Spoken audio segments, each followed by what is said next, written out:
जुन्नर तालुक्यातील बेल्हे येथील ग्रामदैवत श्री मुक्ताई मंदिरात मंगळवारी पहाटे सुमारे 3 वाजताच्या सुमारास धक्कादायक चोरीची घटना घडली आहे।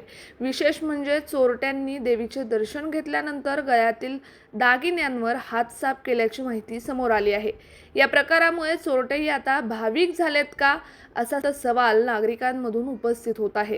मंदिरातील दागिने चोरट्यांनी अतिशय नियोजनपूर्वक लंपास केले असून घटनेनंतर परिसरात भीतीचे वातावरण निर्माण झाले आहे। ग्रामदैवताच्या मंदिरात चोरी होणं ही बाब अत्यंत गंभीर मानली जात आहे। दरम्यान बेल्हे परिसरात अलीकडच्या काळात वाढलेल्या चोरीच्या घटनांमुळे नागरिकांमध्ये तीव्र नाराजी आहे। विशेषतः सोमवारी होणाऱ्या आठवडे बाजारानंतरच बहुतांश चोरीच्या घटना घडत असल्याचे स्थानिकांचे म्हणणे आहे। यावरून चोरट्यांना नेमकी माहिती मिळते का असा संशयही व्यक्त केला जात आहे। या सतत वाढणाऱ्या चोऱ्यांकडे पोलीस प्रशासन मात्र डोळेझाक करत असल्याचा आरोप नागरिकांकडून होत आहे। वारंवार चोरीच्या घटना घडत असतानाही ठोस कारवाई होत नसल्याने चोरट्यांचे मनोबल वाढत चालले आहे। रात्री गस्त अपुरी का, गुन्हेगार मोकाट का असे सवाल आता उघडपणे विचारले जात आहेत। जर लवकरात लवकर पोलिसांनी या घटनांचा तपास लावून चोरट्यांना अटक केली नाही तर बेल्हेकर रस्त्यावर उतरून आंदोलन छेडतील असा इशारा देखील देण्यात आला आहे। News reporter Sudhakar Sayed, SBP news, Belhe.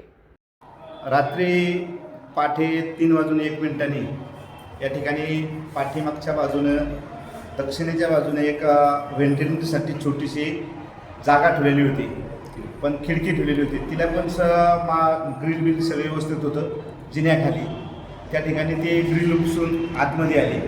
आतमध्ये येऊन त्यांनी त्या ठिकाणी पाठीमागच्या बाजूला आपलं स्वेटर आहे, तर त्या ठिकाणी ते स्वेटर 2-1 फूट उंच गेलं आणि त्यामधून एक जण खिडकीतून आत आला आणि दुसरा त्या शटरमधून आत आला।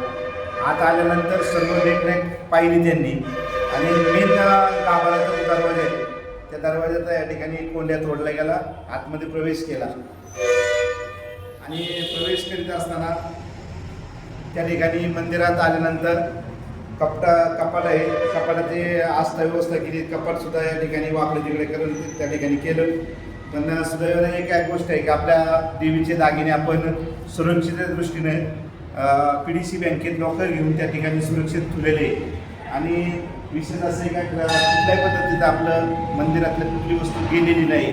मंदिरात या ठिकाणी आपली दानपेटी होती, घंटा असतील, पण त्या ठिकाणी मंदिरात कुठली चोरी करीत असताना कुठली आपली गावची या ठिकाणी वस्तू स्वरूपात काही गेलेलं नाही आणि आपली दानपेटा पण सुरक्षित आहे। गळ्यामध्ये जो दागिना होता तो या ठिकाणी बेंटेकचा होता। जे आपले सोन्याचे दागिने आहेत ते आपण लॉकरला असतात आपले, आपण फक्त यात्रेच्या वेळेस ते दागिने घालत असतो। कपाटात काही मौल्यवान वस्तू होते का? नाही, सगळ्या घरी नेऊन ठेवल्या होत्या। मला चोरी जास्त वाढली होती ना, तेव्हा सगळं घरी नेऊन ठेवलं।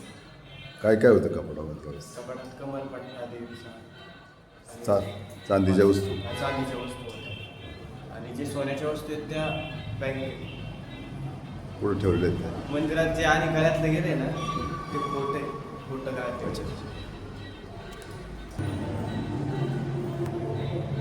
देवीच्या मूर्तीला हात लावला का त्यांनी? काय केलं देवीच्या मूर्तीला हात लावला? आधी पाया पडला आणि नंतर मग गळ्यातला गळ्यातले दागिने खरे होते का ते? नाही, खोटे होते दागिने।